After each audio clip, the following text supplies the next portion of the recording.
Muy buenas noches. Continuando con nuestras clases de teoría y política económica, esta sería la tercera clase. Recuerden que hasta ahora hemos hecho una introducción, pues, un poco más que introducción, de lo que sería la economía pública y el origen de la economía pública, ¿no? El origen de intervención del Estado. Para refrescar rápidamente, hablamos del caso del New Deal, posterior a la crisis del siglo pasado, de 1929.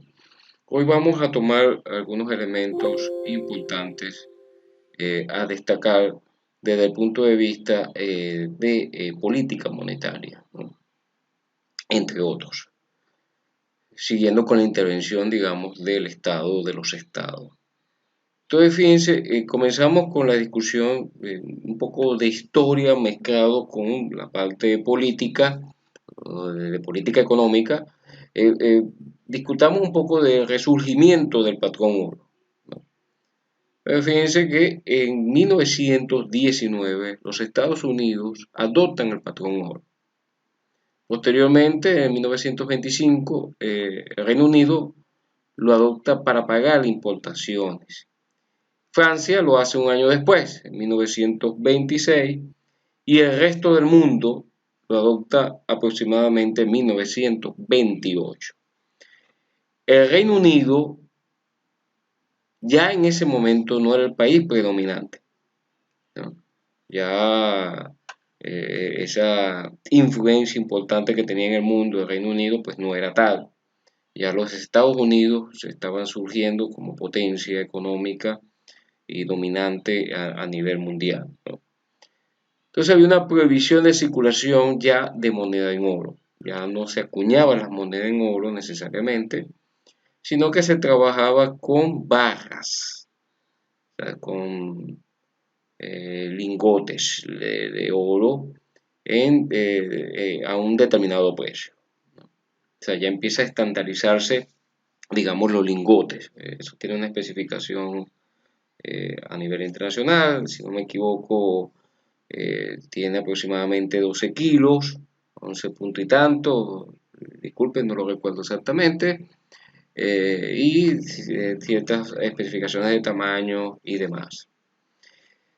Se pueden tener otras monedas como reserva, o sea, como moneda de reserva. O sea, ya surge, digamos, el, el patrón oro, pero oro dólar, es decir, se empieza a utilizar otras monedas, particularmente el dólar. Recuerden que ya comienza a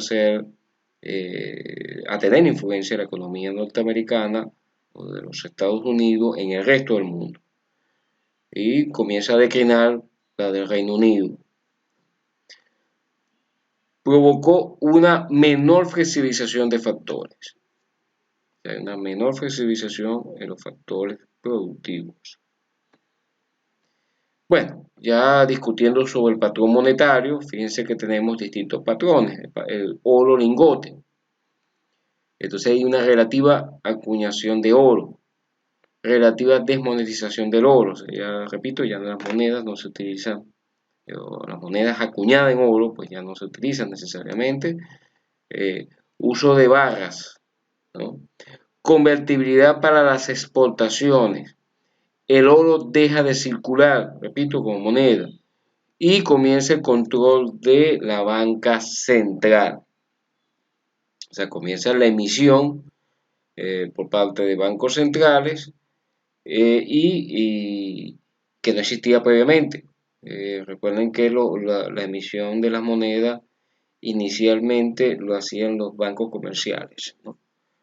Y respaldado totalmente en oro. Posteriormente surge, digamos, el concepto de moneda fiduciaria, que no está respaldado necesariamente totalmente en oro. Bueno, el oro cambio, uso de divisas convertibles a oro, o sea, se utiliza una moneda que es convertible, tiene su precio en oro. El dólar es la divisa de referencia, ya les indico la potencia, la importancia a nivel mundial de la economía de los Estados Unidos.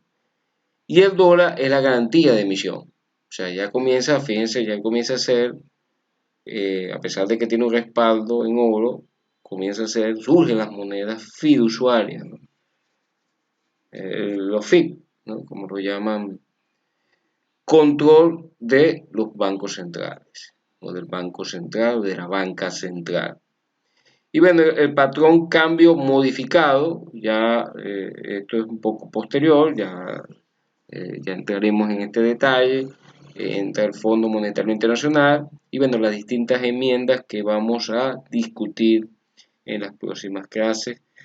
Vamos a tratar de no ser tan exhaustivo porque son unas cuantas clases y no quiero que esto se convierta, digamos, en un elemento de discusiones de economía política o lo que sea lo mismo desde el punto de vista de historia de economía, ¿no? Que recuerden que estamos en teoría y política económica. Los mecanismos de descuento en el sistema del patrón oro puro. Además del mercado de bienes y divisas, existía el mercado de crédito. O sea, existe el mercado de crédito. El Banco de Inglaterra intervenía en el mercado de crédito para que ingresara más oro por medio de descuento, aumentando la tasa de redescuento. O sea, están aplicando política monetaria. La cantidad de libras esterlinas otorgada era menor. Esto permitía que un control en la oferta de dinero.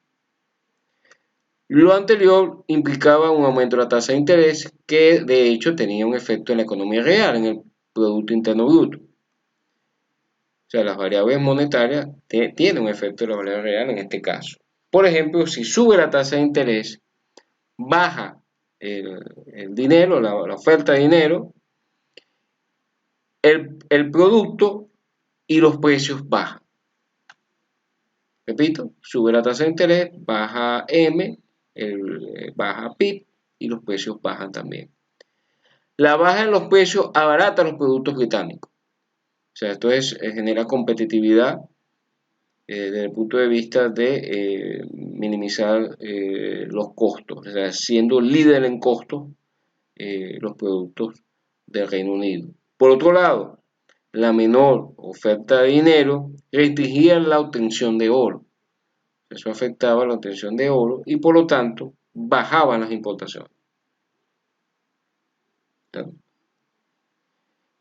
Privilegiando obviamente las exportaciones. Por último, el aumento de la tasa de interés activa y la subida de la pasiva atraía las inversiones. Eso generaba entrada de capital. Por lo tanto, se obtenían movimientos favorables de capital a corto plazo. O sea, entrada de capital a corto plazo al Reino Unido, entrada de inversiones y dividendos a largo plazo. Recuerden que esto es un mecanismo de descuento que utilizaba el sistema, en este caso el Reino Unido, a través del patrón oro puro. Ahora, ya en esos tiempos, digamos, comienza lo que sería la economía de guerra. ¿Qué implica la economía de guerra?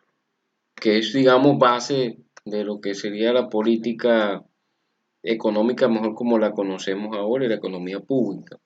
Comienza la dirección económica centralizada, control severo de la oferta de dinero, oferta de dinero para financiar armamento. O sea, hay restricciones para la oferta y se hace para financiar, en este caso, el esfuerzo bélico. Recuerden que estamos en economía de guerra. Control estatal de las materias primas. O sea, por decreto, por ordenanza, se puede, digamos, expropiar o controlar materias primas y redirigir inclusive producción. Régimen de trabajo obligatorio, o sea, se establecen horarios, se establecen prioridades en el trabajo para cumplir con el esfuerzo bélico.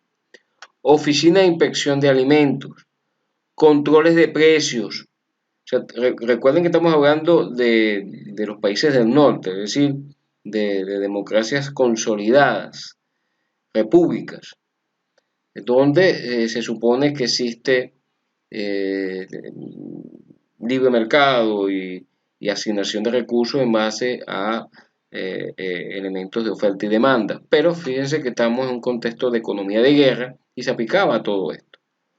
Juntas de control en la producción, control de la producción, es decir, había, repito, redireccionar la producción hacia el esfuerzo bélico. Nuevos impuestos y emisión de bonos, por ejemplo, los bonos de guerra, que fueron muy famosos en los Estados Unidos. De hecho, recuerden ahí la película de el Capitán América surge para hacer publicidad a estos bonos de guerra, ¿no? O la nueva versión del Capitán América, ¿no? Control de la producción y distribución de los alimentos. Entonces, había un control, digamos, bastante severo a la economía, todo dirigido hacia sus objetivos de la guerra. Entonces, bueno, en estos casos se establecieron estas diferencias desde el punto de vista del patrón monetario. Ya hablábamos del patrón puro, que había plenitud monetaria, libre acuñación, libre desmonetización, convertibilidad, poder liberatorio ilimitado y Banco Central pasivo. O sea, había más libertades, ¿no?, desde el punto de vista de plenitud monetaria. El bimetarismo, que implica el uso de varios metales, no solo oro, sino plata, entre otros. Desdoblamiento desde el punto de vista del uso de las monedas, ¿no? Principio de ampliación de la base monetaria. Y la parte compensatoria que tiene que ver con la ley de Greesham. Por favor, investiguen sobre esto, importantísimo. Hay un elemento para ponerlo en contexto. Hay un dicho inclusive que está basado en la ley de Greesham, que tiene que ver que las monedas buenas sustituyen las monedas malas. O sea, cuando una moneda ya no cumple con sus funciones primordiales del dinero, por ejemplo, medio de pago, unidad de cuenta y reserva de valor, es sustituida por otra moneda que sí lo puede hacer. Entonces, por eso hablamos del uso de varios metales de base, ¿no? Pero también estamos hablando del uso de varias monedas. Por cierto, es el caso de Venezuela, donde otras monedas sustituyen las funciones del bolívar porque ya no cumple con ellas. Y eso lo explica esta ley. Búsquenlo, por favor, y hagan la investigación. Y el bimetallismo cojo. ¿Qué implica el bimetallismo cojo? Libertad de acuñar solo oro. O sea, es bimetallismo, pero digamos fallo. Libre desmonetización del oro. Igual, bueno, hay principio de desdoblamiento por la parte del uso de la moneda. Esto, por favor, repito, aquí la tarea está solo asignada a esta ley Greesham y posteriormente discutiremos sobre esto. La crisis de los 30, por cierto, la crisis de los 30 no es la primera y como ya verán no es la única, ¿no? Como ya hemos vivido varias en tan corto periodo de tiempo, pues no es la única crisis del capitalismo, ha habido otras y habrán otras. Esto no quiere necesariamente ser exhaustivo, las distintas crisis, pero bueno, aquí hay un nivel bastante amplio de años y de periodos de crisis. La primera que estamos reseñando aquí, la de 1819, durante la presidencia de Monroe, y fue consecuencia de las políticas de créditos blandos del Segundo Banco Nacional, esto es en Estados Unidos, y de burbujas especulativas en la propiedad de raíces y los commodities, después de la guerra de 1812. Fíjense, una crisis distinta a la de los años 30. La de 1837, durante la presidencia de Andrew Jackson, la burbuja especulativa se concentró en la propiedad raíz y de bienes raíces y en el negocio del algodón. La de 1857, la primera crisis económica con consecuencias mundiales, se originó con la burbuja especulativa de financiamiento de los ferrocarriles norteamericanos. Fíjense, este trayecto es importante, ¿no? Si pueden ver en contexto, el primer tomo de Capital es escrito en estos, digamos, en estos periodos, entre estos periodos. O sea que Carlos Marx, esto es un comentario como nota, ¿no? No tiene nada que ver con esto, pero a veces las lecturas de los libros, de los escritos, de los artículos inclusive, tienen que hacerse en contexto. Carlos Marx escribe durante una crisis del capitalismo importante y bueno, obviamente eso lo reseña en su obra, ¿no? Bueno, continuando